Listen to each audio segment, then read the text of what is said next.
we might still need to do some Eurobond, but we want to concentrate on concessionary loans, which are longer tenured and low cost, to also help to rebalance our debt service obligation.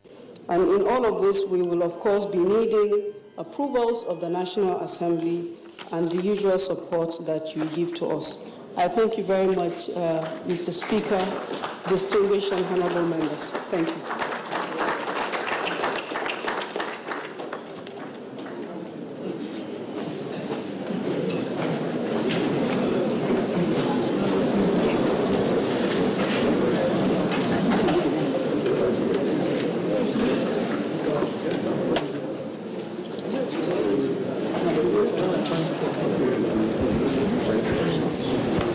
That was the Minister of Finance, Zainab Ahmed, with her presentation at the public hearing on the 2019 national budget.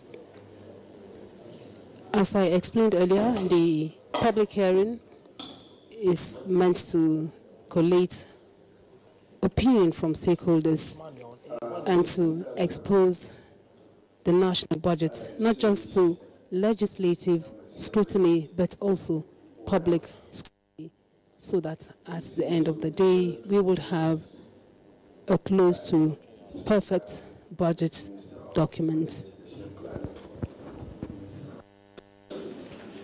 Now we'll take up some comments or questions from various civil society organizations. We welcome them online and take an interest to speak. But there's no institution for all 3 minutes. We are very limited time. We will tell the there are 3 minutes.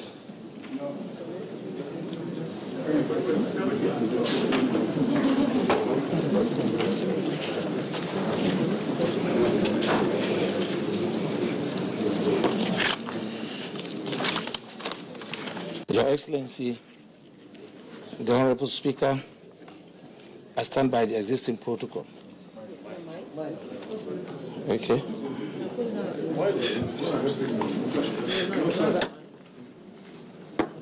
Okay. Let's do this. We are honored by your invitation to be part of the process of this public hearing. Our commendation go to this esteemed National Assembly. We'll begin our intervention by acknowledging the executive intervention programs, especially the school feeding programs and trade money.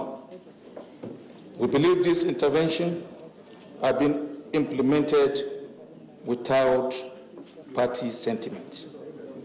We appreciate this intervention because if properly implemented, they are capable of lifting the poor out of entire poverty level. In light of this, we need intervention in other sectors.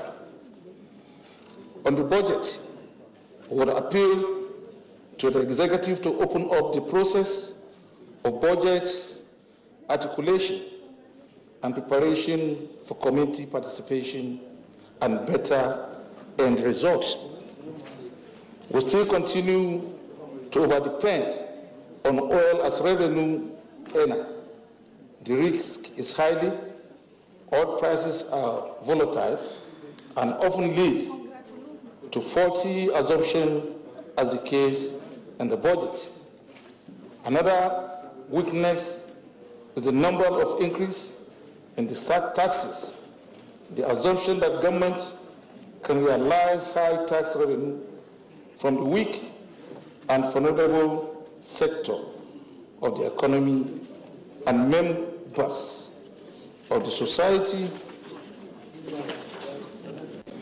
may not happen. At best, government may realize only to 2%. Though we have presented our paper documents there, so it's with the Secretariat, sir. So.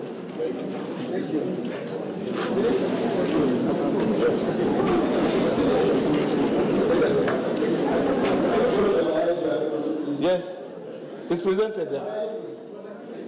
Okay. In conclusion,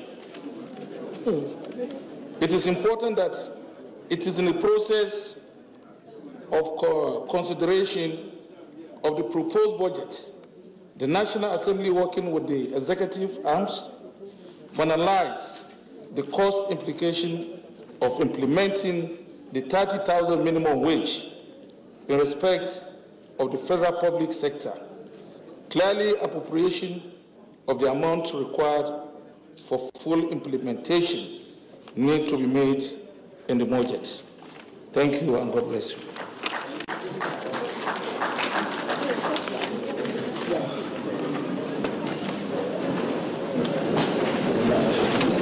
Thank you very much, NLC. We'll move to invite the next presentation from PLAC. Mr. Clement. I'm asked to remind you, 3 minutes. Thank you, Mr. Speaker, distinguished senators, honorable members.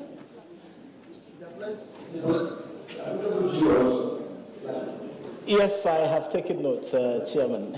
To say congratulations to the National Assembly for the third consecutive public hearing on the national budget. It is indeed significant that the engagement with civil society, with Nigerians on the budget is becoming institutionalized within the National Assembly. We also note that the Ministry of Budget and National Planning has also been on the same trajectory in terms of engaging civil society organizations. Mr. Speaker, you did make a comment in your speech referring to the National Assembly Budget and Research Office, NABRO, which has been an institution that has been awaiting formal establishment in the National Assembly in the last almost 10 years. You, of course, made the point that the bill was not assented to by the President.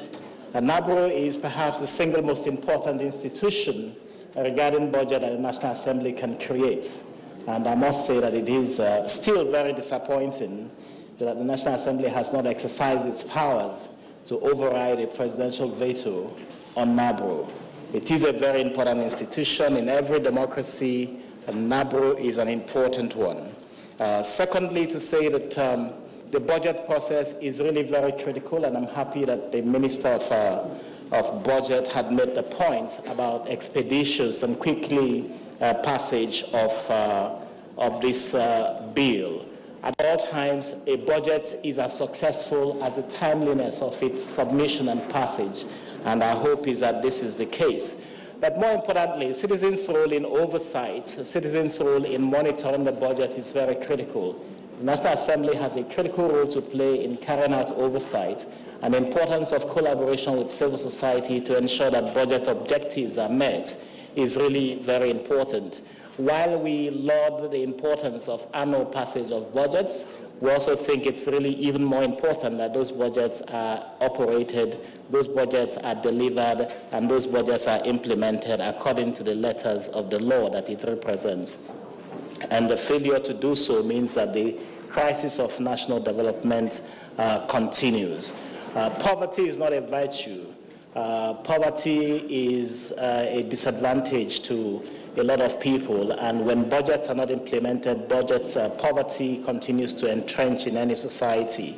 And in every economy, a government succeeds by counting how many more billionaires it has created in a budget cycle. Where a government does not understand the importance of creating more wealthy people, then there is a challenge of development, because it is only by creating a class of wealthy people that you can drag even more people out of poverty. And so, as a direction of government, poverty must be something that this government needs to tackle by ensuring that policies are put in place to drag more people out of poverty, create more wealth, and enable those who have resources to invest it without governmental constraints. We wish this public hearing that it goes successfully, but more importantly, we wish that this government will implement national budgets in order to drag this country out of the poverty levels that it has sunken into, because we need to get out of it in order that more employment is created and that more citizens are able to find reasons to trust in the ability of government to serve and protect their welfare. Thank you so much, Mr. Speaker and Chairman. Next, Senator Social.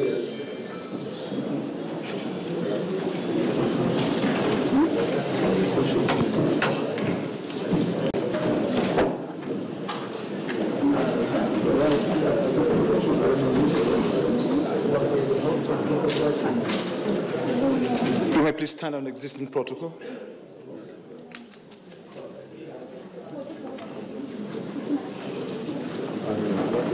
Thank you very much, Mr. Speaker, and the distinguished senators, honorable members, and then ladies and gentlemen. May I stand on the existing protocol on behalf of the Center for Social Justice to say that the 2019 budget, we made submissions through our publications, the review of the 2019 Federal Appropriation Bill and estimates, and then the frivolous and inappropriate, unclear and wasteful estimates in the 2019 budget, which we have also submitted. And we believe that the submissions and recommendations made in the two publications will aid the National Assembly in the passage of the bill. Thank you very much. Next is budget.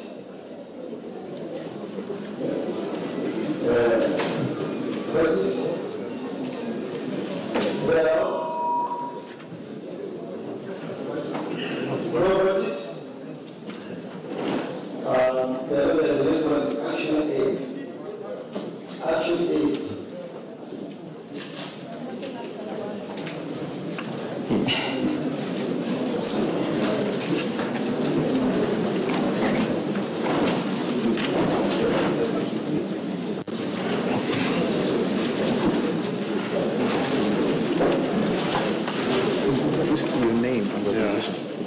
Okay, Celestine Okudele, representing Action Aid Nigeria. I stand on the existing protocol. Action Aid is an organization that promotes participatory governance. We've extracted the 2019 budget and raised our concerns, which we've already submitted.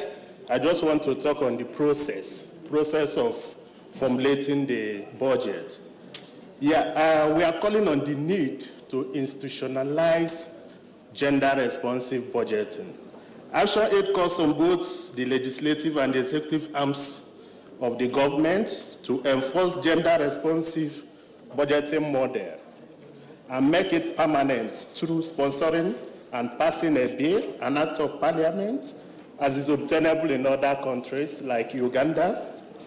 With such measures, the MDAs will be obliged to take into cognizance the specific needs of the women, the most vulnerable groups in the country. It will also support effective gender public service delivery, which is expected to be funded publicly, delivered universally, thus reducing social exclusion. Sequel to the passage of the Discrimination Against Disability Prohibition Act 2018, we call on the National Assembly to mandate the MDAs to make provisional arrangements to accommodate the 5% employment opportunity for persons living with disability as recommended. We also call to institutionalize citizen participation in the budget process. There is the need to make the budget processes more participatory and inclusive.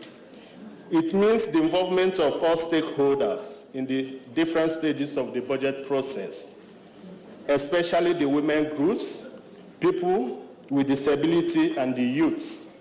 We should go beyond the present situation of civil society participating at the annual budget public hearing at the National Assembly. Rather, the civil society technicality is required at all stages of the budget process. The advantage of such wider citizen participation are enormous. Improvement in service delivery, efficiency and effectiveness of governance, enhanced equity and inclusiveness, improved citizen access to public decision making, which will leverage accountability at all levels. On a wider spectrum, the National Assembly should ensure that the Budget Office of the Federation, as a matter of urgency, map out funds to drive basic economic literacy across the country, with the aim to enlighten the citizens on the budget, simplifying budget documents, and the use of the citizens' portal. Thus enhancing effective participation. In addition, the National Assembly should ensure that all MDAs include the items for citizens' consultation through town hall meetings before the call for circular, in order to be able to prioritize the actual needs of different groups of the people within the society. This has become necessary because annually we have a budget that's not really addressed the needs of the people. The Honorable Speaker mentioned that when he was delivering his opening remarks. So there is the need for the budget to represent the actual needs, and this could only be done when people are consulted. And consulting people means, our representatives actually prioritizing our needs, so that this should be accommodated in the budget. Thank you very much. Next is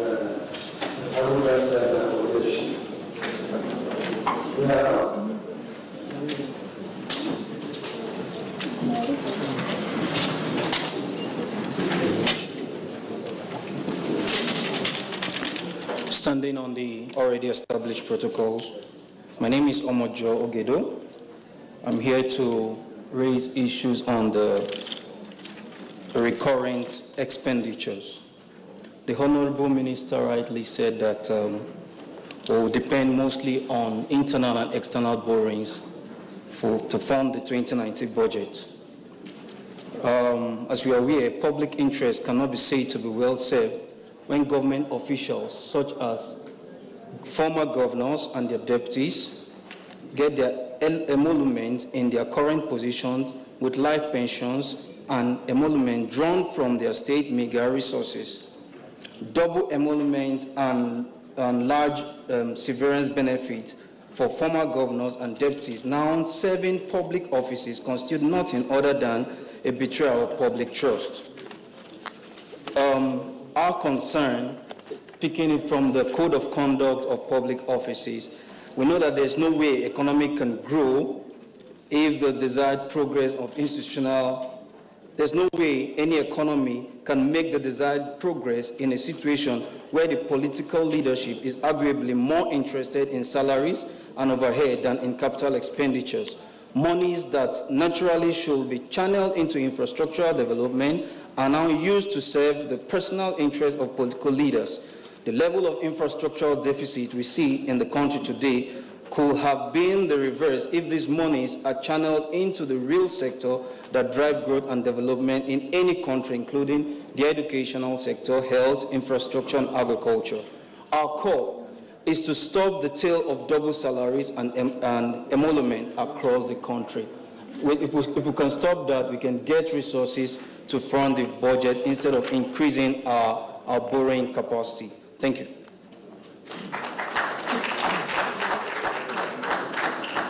Next, strategy and development. Now, strategy and development. Financial development.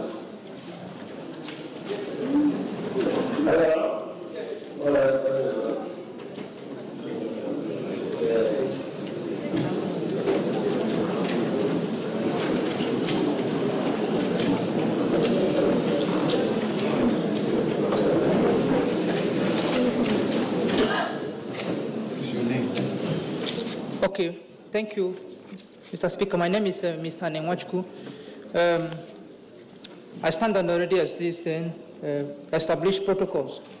We are making a case for increased capital expenditure for basic education. If you look at the analysis or the component of the capital component of the budget for education, about 47.3 billion was proposed, allocated for the capital component in the education, and out of that, basic education, which is one of the most critical components because of the education sector, because we are battling with embarrassing statistics of out-of-school children. We are also battling with rising poverty levels and other social vices. So our argument is that government should increase funding to basic education, which constitutes the most critical sector. Investment must be made in the social sectors, education, agriculture, social protection, and health. And if you must get this right to restart or jumpstart the economy to reflect an economy that will provide prosperity for all, we must prioritize the primary education sector.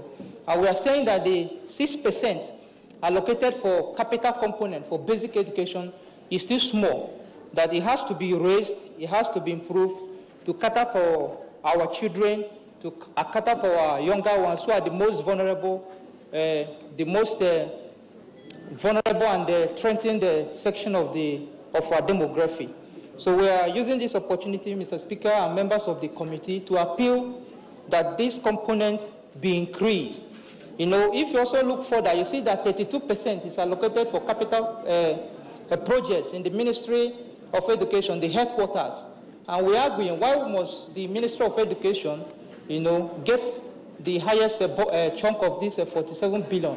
That it has to be revised to provide more for basic education, which most of them reside in rural areas. We are also speaking from that perspective that most of these, our children, over 14 million of them or thereabouts, who are out of school, who are of school age, or lack the means to be in school, they reside in rural areas. And if you are serious, or if you show enough commitment to tackle poverty and inequality in our society, enough investment must be made in this critical sector to bridge the gap and raise so many people out of poverty. Thank you, Mr. Speaker.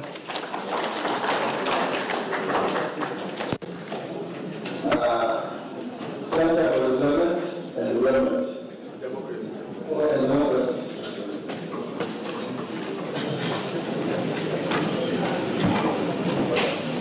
Thank you, Chair. I stand on existing protocol. My name is Austin Aigbe, and I represent the Center for Democracy and Development, CDD.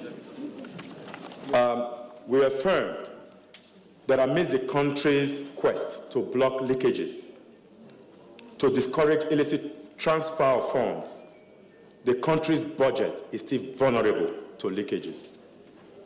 The budget proposal is filled with what we classify as waste, where we need to take out a lot of people out of poverty. Because of time, because we already submitted, I will make reference to some areas we think that the Appropriation Committee need to look at very critically. The service-wide vote has become a source of concern. We raised it last year. In 2017, it was 1.3 trillion, which is about 31% of the total. But even though benchmark globally is between 3 and 10%, but the service-wide vote continued to increase. In 2018, it was 1.8 trillion, that is 36%. And now in 2019, it is 2.14 trillion. We need to look at the service-wide vote has become an avenue. We need to begin to critically look at that because we need to focus on a global benchmark, 3 to 10% of the total budget. And last year too, we raised a budget line item called counterpart funding, which is under the Federal Ministry of Agriculture and Rural Development. Again, last year, 820 million was a month for counterpart funding. And we said, what does counterpart funding in this category mean? This year, 2019, a total of 734 million has again been earmarked for the same counterpart funding. We need to begin to query some of those line items. Also, curiously, the Office of the Head of Service of the Federation, Head of the Civil Service of the Federation, has earmarked 30 billion naira for the implementation of the Freedom of Information Act, FOI. What does the MOJ do, the Ministry of Justice? That 30 million will be budgeted for by the head of service. So we are curious that this needs to be addressed and taken out because that's not their responsibility. Because, so the government that described the proposal of 2019 as a budget of continuity to consolidate on the gains of the 2018 and advance delivery of economic recovery and growth plan. However, the framework for this plan is without some, because of replication in those budget line items. Transparency and accountability are crucial in advancing the delivery of the economic growth plan and to meet the objective of the budget continuity. So we think that the National Assembly must critically, in advancing all of these areas, because also we noted that there are critical sectors, education, health, that need to be invested more in. Not in, for example, in a State House villa, a lot of resources is a mark for innovation, whereas we are not tackling poverty. I thank you so much. Last but not least, civil rights concern. All right.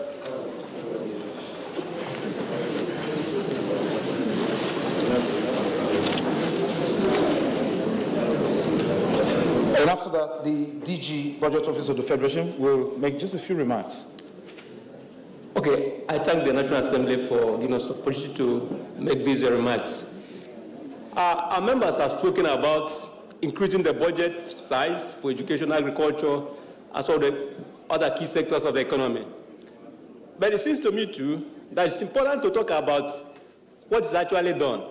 In the education sector, for example, it seems to me, too, that the ministry and the government, more or less, has not taken interest in implementing the UBE.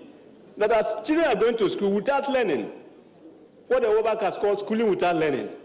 And at the end of the day, they graduate without skills. The education that our children are getting are not relevant to our industry, to our society, to development. And even the learning, most of the children come out not being able to make good sentences. And so there's need to increase the quality of education we're giving to our children. Then we come to agriculture. If you look at the number of research institutes and organizations in the country, there are so many. They take a good chunk of our budget. If you look at the budget of agriculture for 2017, 2018, they are quite big. A good chunk of the budget has been given to them. So where is the relationship between the research organizations and the field, the farmers? Through our review of the state and federal government budgets, we have seen that there's no state that has a ratio of up to one agri-extension farmer to 5,000 farmers. So one agri-extension worker to 5,000 farmers. So at once you'll be getting the ratio of 1 to 7,000. So how can we really increase the food production? So for agri-extension workers to, if you look at the ERGP, they say roll out extension services. And we've been trying to see this thing rolled out, and we don't see it. Apart from the World Bank projects and IFAD on value chain Fadama, where they do pilot projects, you don't see essential services anywhere. So how do the farmers really get information that is really coming out from the research centers? How can we grow the food? Now, about 3 weeks ago, I was watching a program. Somebody was saying that Nigeria has attained about 95% self-sufficiency in rice production. And we went to the field to really find out if it's true, and some other research reviews some of that people have done. And we discovered too, and also when the Central Bank is saying that they did not give foreign exchange for rice production in 2018. And because of that reason, now we are producing enough rice for Nigeria. Now, some people have done a review, and have found that it's not really the correct thing. And so it is better to have a baseline of what we actually need in rice production. so that we work hard to meet it. So because we are not issuing foreign exchange on rice production, on rice cultivation, or rather importation, does not mean that we're no longer importing rice. In fact, the research most people have done has shown that, have actually shown that there's rice importation from across the borders. And without this importation from across the borders, a bag of rice of say, 50 kg could be cost up to 30,000 naira. And so let's take the baseline and really find out what to require to supplement local production so that we shall be working in tandem with the kind of ideas we have to grow food, to have food security. Thank you very much. Thank you very much. DG Budget Office of the Federation, a few clarifications. Yes, there are two issues on the closing session.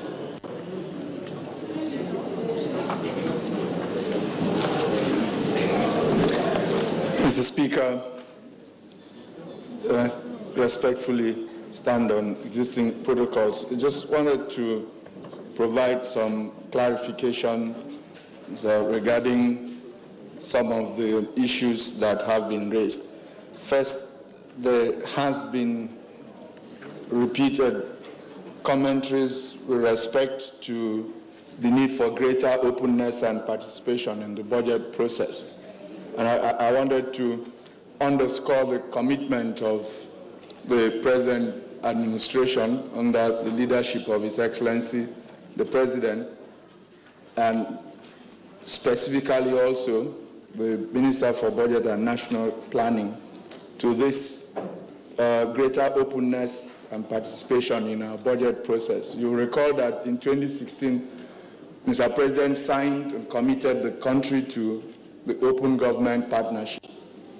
And a key component of that is fiscal transparency and accountability, and there are commitments that we in the Budget Office have been in driving seat for. Specifically, pursuant to this, and I am surprised that some of the people who have talked about, we have opened up the budget office, the budget process more than before. Previously, the public presentation by the minister only happens after the budget has been passed into law. Now, in addition to an open forum where most of the people here are invited to at the time of preparing the medium-term expenditure framework, the same thing is done at the time the budget is. For instance, Mr. President presented the budget for 2019 to the National Assembly on the 19th of December, and on the 20th of December, there was a public presentation by him of the same budget to take, inputs. On the website of the Budget Office of the Federation, we have what is called a citizens portal that is open for interactive, participation, discussions by the public, comments and any observations about the budget process. The full details of the budget, which didn't used to be the case, are on the website of the Budget Office. And so, some of the submissions that have seen been created today probably have been more helpful if they had been submitted to us or discussed. So, for instance, someone wondered what counterpart funding was. I mean, that's a simple question that if you asked us, we would explain that it relates to government's own share contribution to externally funded projects in agriculture, for which Ministry of Finance has, details. So we just want to underscore, that it's a process. The other thread running through some of the comments is that the budget may not have catered sufficiently to the poor and vulnerable. Again, while the entire spending plan is still less than, is adequate for the country, and that much, I believe, was stated by the Minister of Budget and National Planning.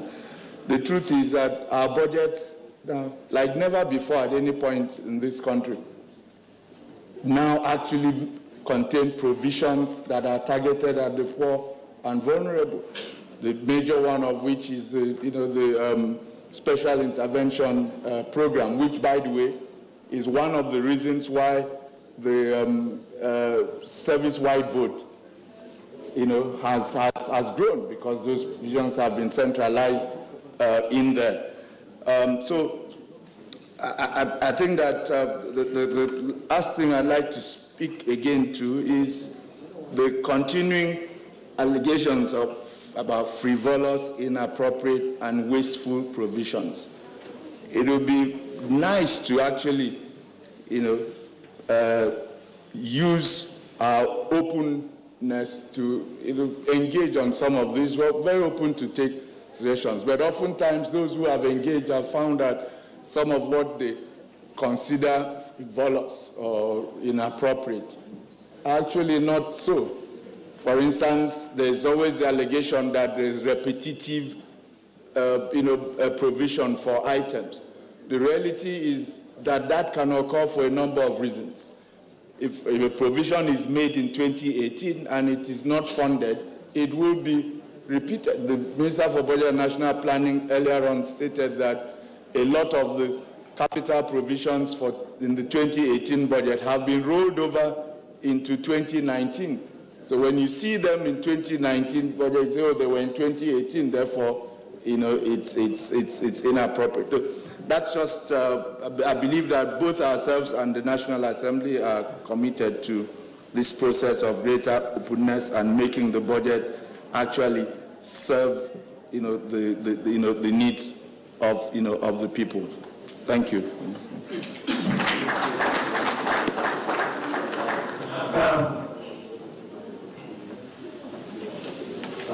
Honorable Speaker, distinguished senators, honorable members, Honorable Minister of Budget and National Planning, Honorable Minister of Finance, DG Budget, other distinguished members, including the civil society organizations, ladies and gentlemen, we are about to come to the end of this public hearing for the 2019 budget. I want to use this opportunity to especially thank His Excellency the Speaker for saying throughout this session, it is part time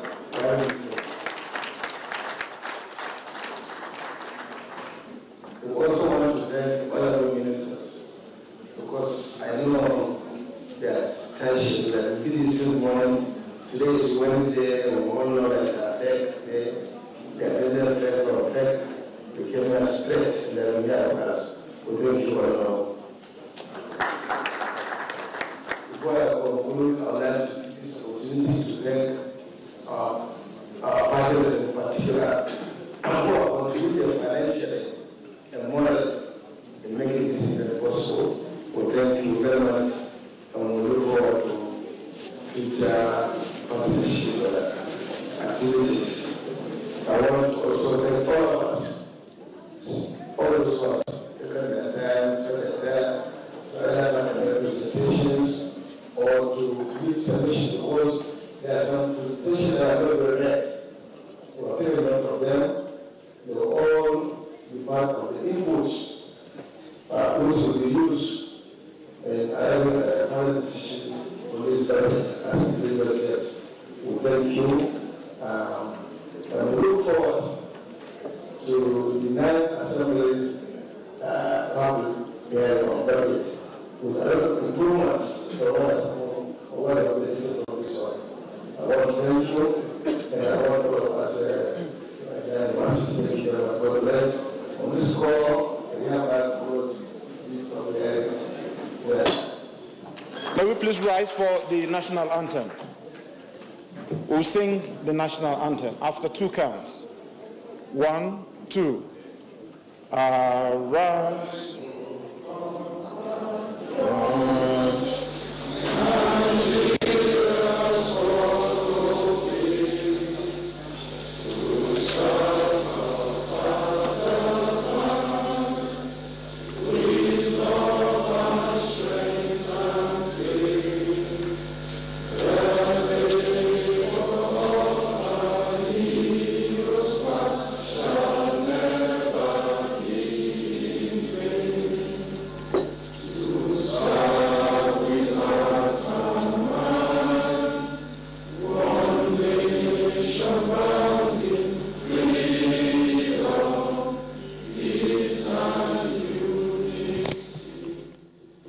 Thank you for coming.